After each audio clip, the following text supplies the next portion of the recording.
हिंदवी स्वराज्याचे सरसंस्थापक छत्रपती शिवरायांना मानाचा मुजरा करतो।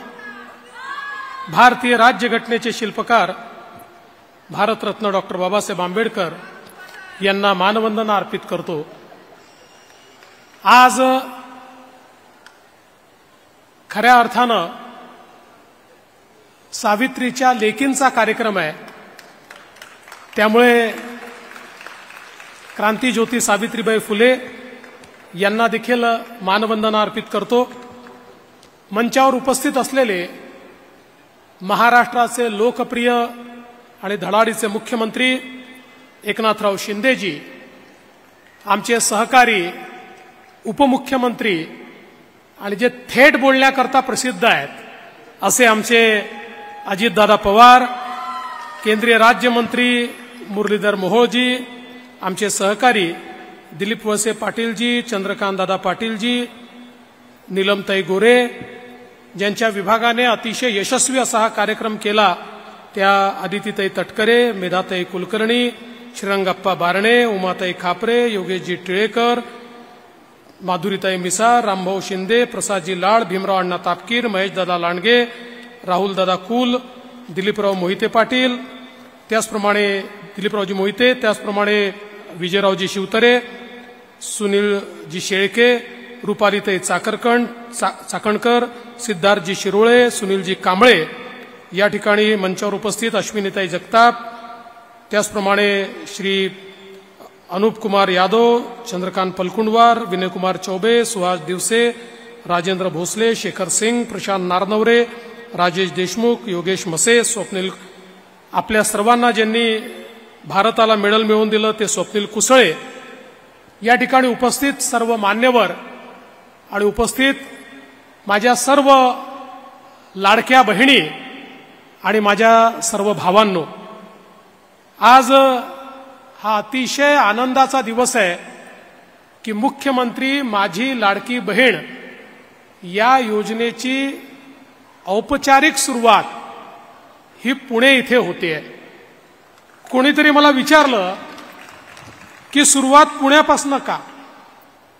सुरुवात पुण्यापासून याकरता की ज्यावेळी परकीयांचं आक्रमण आमच्यावर होत होतं, आमचा महाराष्ट्र बेचिराख होत होता, त्यावेळी आई जिजाऊंनी याच पुण्यामध्ये सोन्याचा नांगर चालवून स्वराज्याची संकल्पना ही शिवरायांना दिली होती।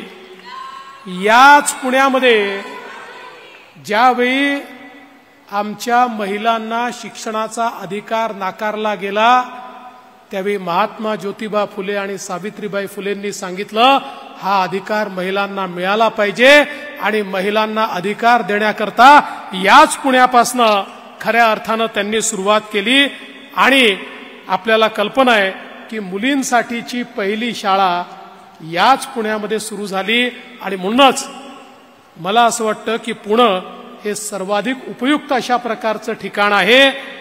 केवळ राजकारण नाही तर समाजकारणाची भूमी कुठली असेल, परिवर्तनाची भूमी कुठली असेल तर ते हे पुणे आहे। आणि म्हणून पुण्यापासून सुरुवात करायची। आणि आपलं सरकार तर तुम्हाला माहिती आहे, आपलं सरकार जे आहे ते देना बँक सरकार आहे, ते देत असतं, लेना बँकवालं सरकार नाही आहे। मागच्या काळामध्ये आपण बघितलं वसुली करणारं सरकार होतं, आता वसुली करणारं नाही, बहिणींना देणारं सरकार या ठिकाणी आलेलं आहे। आणि म्हणून आज आपण ठरवलं की इथपासनं सुरुवात पुण्यापासनं करायची। पण पुण्यापासनं सुरुवात जरी औपचारिक आपण केली तरी माननीय मुख्यमंत्र्यांनी सांगितलं पैसे क्रेडिट करणं सुरू करा, कारण ज्यावेळी आपण कार्यक्रम घेऊ त्यावेळी बहिणींना रिकाम्या हाताने ठेवू नका। आणि सांगताना आनंद वाटतो 1,03,00,000 महिलांच्या खात्यामध्ये 3,000 रुपये प्रत्येकी पोचलेले आहेत। तुमच्या खात्यात आले आहेत का? ज्यांच्या आल्यात हात वर करा, हात वर करा ज्यांच्या हातात आले आहेत। बघा या सगळ्या ताईंच्या खात्यामध्ये पैसे आले आहेत, आता अगदी थोड्याशा राहिल्या आहेत, ज्यांच्या खात्यात यायच्यात काळजी करू नका, प्रत्येकाच्या खात्यात पैसे आल्याशिवाय योजना बंद होणार नाही, हा आमचा निर्धार आहे. आता तर कुठे आम्ही 31 जुलैपर्यंतचे फॉर्म्स याचे पैसे जमा केले आहेत.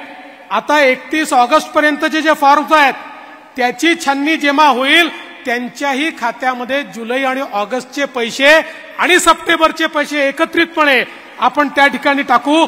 आणि त्याही नंतर सप्टेंबरमध्ये ज्यांचे फॉर्म येतील त्यांनाही त्या ठिकाणी पैसे मिळणार आहेत. योजना कुठेही बंद होणार नाही. ही खटाखट सारखी योजना नाही आहे, ही फटाफट सारखी योजना आहे जी आमच्या तायांच्या खात्यामध्ये थेट त्या ठिकाणी हे पैसे जातात. मला तुम्हाला सांगितलं पाहिजे, आम्ही ज्यावेळेस घोषणा केली की आमच्या बहिणींना ओवाळणी द्यायची आहे, तुमच्या सावत्र भावांच्या पोटामध्ये खूप दुखायला लागलं आणि सावत्र भावांनी खूप प्रयत्न केला योजना होऊ नये म्हणून. मग पहिल्यांदा कोर्टात गेले, कोर्टाने त्यांना नाकारल्यानंतर काय केलं माहितीये, जाणीवपूर्वक फॉर्म भरून घेतले आणि त्याच्यावर पुरुषांचे फोटो लावले, जेणेकरून महिलांना नंतर सांगता येईल तुमचे फॉर्म तर आम्ही सरकारला दिले होते पण सरकारने ते फॉर्म स्वीकारले नाही. काही ठिकाणी तर मोटरसायकलचे फोटो लावले, कोणी बगीचाचे फोटो लावले. जाणीवपूर्वक अशा प्रकारचे फोटो लावून हे फॉर्म रिजेक्ट झाले पाहिजेत आणि महिलांपर्यंत पैसे पोचू नये अशा प्रकारचा प्रयत्न झाला. हेही करून हे लोक थांबले नाहीत. आपल्या पोर्टलवर मोठ्या प्रमाणात जंक डेटा त्यांनी टाकला, जेणेकरून हे पोर्टल स्लो झालं पाहिजे, हे पोर्टल बंद पडलं पाहिजे. मध्ये 4-5 दिवस ते पोर्टल बंद होतं. मग याच लोकांनी हाहाकार सुरू केला, पोर्टल बंद, पोर्टल बंद, पोर्टल बंद. अरे काळजी करू नका, पोर्टल बंद पडलं, आम्ही ऑफलाईन फॉर्म स्वीकारले, ते पुन्हा पोर्टलवर आणले आणि त्या ठिकाणी आमच्या बहिणींना पैसे आमचा देण्याचा जो निर्धार आहे तो आम्ही पूर्ण केला. मी खरं म्हणजे आमचा जो महिला बाल विकास विभाग आहे, आमच्या अदितीताई असतील, त्यांचे सचिव अनुप कुमार यादव असतील, यांचं आणि त्यांच्या पूर्ण टीमचं मनापासून अभिनंदन करेन की त्यांनी अहोरात्र याच्यामध्ये मेहनत केली आणि मुख्यमंत्र्यांचं जे स्वप्न होतं, आमचं जे स्वप्न होतं, ते स्वप्न पूर्ण करण्याकरता खऱ्या अर्थानं मोठ्या प्रमाणात या ठिकाणी प्रयत्न केले. आपल्या देशाचे प्रधानमंत्री माननीय मोदीजी सांगतात आपल्याला विकसित भारत तयार करायचा आहे आणि ते नेहमी सांगतात भारत विकसित व्हायचा असेल तर भारताची जी 50% लोकसंख्या आहे म्हणजे आमच्या महिला आहेत, या महिलांचा विकास झाला तरच भारत विकसित होऊ शकतो. महिलांचा विकास झाला नाही तर भारत कधीच पुढे जाऊ शकणार नाही. आणि म्हणून आज देशामध्ये मोदीजी असतील किंवा राज्यामध्ये शिंदे साहेबांच्या नेतृत्वाखाली मोठ्या प्रमाणात महिला केंद्रित योजना आपण सुरू केल्या. मग लखपती दिदी सारखी योजना असेल, आपली लेक लाडकी सारखी योजना असेल की ज्या योजनेमध्ये घरी जर मुलगी जन्माला आली, जन्माला आल्याबरोबर 5,000 रुपये, पहिल्या वर्गात गेली तर 5,000 रुपये, 7व्या वर्गात गेली तर 6,000 रुपये, 10व्या वर्गात पैसे, 11व्या वर्गात पैसे, असं करत 1,00,000 रुपये त्या मुलीला त्या ठिकाणी देण्याची आपली योजना असेल. किंवा खऱ्या अर्थानं आमच्या लाडक्या बहिणींना 1,500 रुपये देण्याची योजना असेल, फी माफीची योजना असेल, रोजगाराची योजना असेल. या सगळ्या योजनांच्या पाठीशी काय आहे? एकच उद्देश आहे की या राज्याच्या अर्थव्यवस्थेच्या मुख्य धारेमध्ये आमच्या महिलांना पूर्ण भागीदारी मिळाली पाहिजे. ज्या महिला समर्थपणे घरी चालवतात, ज्या महिला समर्थपणे आपल्या मुलांनाही वाढवतात, ज्या महिला बाहेर शेतीवरही काम करतात, ज्या महिला पडेल ते काम करतात, ज्या महिला सर्व प्रकारच्या नोकऱ्या करतात आणि तरी देखील आपला संसार सांभाळतात, अशा महिलांना जर आम्ही अर्थव्यवस्थेच्या केंद्रात आणलं तर या महाराष्ट्राची अर्थव्यवस्था इतक्या वेगानं वाढेल की कोणीही आपल्याला थांबवू शकणार नाही. म्हणून हे महिला आर्थिक विकास धोरण आज आपण या ठिकाणी सुरू केलेलं आहे. आणि एका गोष्टीकरता माननीय मोदीजींना मला धन्यवाद द्यायचे आहेत. आपण बघा, पूर्वी सरकारी योजना आणली की ती योजना दलालांची योजना व्हायची. कोणीतरी तुमच्या करता ठेवलेले पैसे, मग यातनं 10% मला दे, 15% मला दे, पण मोदीजींनी डीबीटीची सोय उपलब्ध करून दिली. आधार, बँक अकाउंट आणि मोबाईल असा त्रिशूळ तयार झालाय की थेट आमचे मुख्यमंत्री महोदय बटन दाबतात आणि तुमच्या खात्यामध्ये पैसे जातात. आता कोणीही दलाली मध्ये खाऊ शकत नाही. अरे 1 कोटी महिलांना त्यांच्या खात्यात पैसे गेल्यानंतर आमची एकही बहीण हे म्हणणार नाही की कोणाला आम्हाला 1 पैसा याच्याकरता द्यावा लागला. सगळ्यांच्या खात्यात थेट पैसे गेले. दलालांचा धंदा आम्ही बंद केलेला आहे आणि थेट तुमचे भाऊ तुमच्याकरता तुमच्या खात्यामध्ये पैसे या ठिकाणी देत आहेत. ही गोष्ट देखील खरी आहे. आता अनेक गोष्टी सांगण्यात येतात. मग पहिल्यांदा सांगितलं 1500 रुपयात तुम्ही काय महिलांना विकत घेता का? अरे नालायकांनो, आईचं आणि बहिणीचं प्रेम हे जगातली कुठलीही संपत्ती विकत घेऊ शकत नाही. हे प्रेम अनमोल आहे, हे बहुमोल आहे. हे जे प्रेम आहे हे ईश्वराने असं तयार केलं आहे की या प्रेमापासनं कोणीही वंचित राहत नाही आणि या प्रेमाला कोणीही खरेदी करू शकत नाही. ही तर खऱ्या अर्थानं एक प्रकारे आमच्या माता भगिनींच्या प्रती आमची कृतज्ञता आहे की तुम्ही आमचा जो सांभाळ करता, तुमचं जे प्रेम आहे, तुमचा जो आशीर्वाद आहे, तुमची जी साथ आहे, त्यामुळे आम्हाला यश मिळतं. आणि म्हणून या यशाच्या प्रती एक प्रकारची आपली ओवाळणी म्हणून हा कार्यक्रम आम्ही घेतोय. पण जे लोक सोन्याचा चमचा तोंडामध्ये घेऊन जन्माला आले त्यांना 1500 रुपयाचं मोल कधीच समजू शकत नाही. हॉटेलमध्ये गेल्यानंतर जे 2-2 हजार रुपयाची टीप देतात कारण खिशामध्ये खूप कमवलेला माल आहे, त्यांना 1500 रुपयाचं मोल समजू शकत नाही. पण महिन्याच्या शेवटी आमची जी भगिनी त्या ठिकाणी महिन्याच्या खर्चाचा मेळ घालता घालता आपला घाम गाळते आणि विचार करते आता या महिन्यात पोराचं करायचं की मुलीचं करायचं, स्वतःचा तर कधी विचारच करत नाही.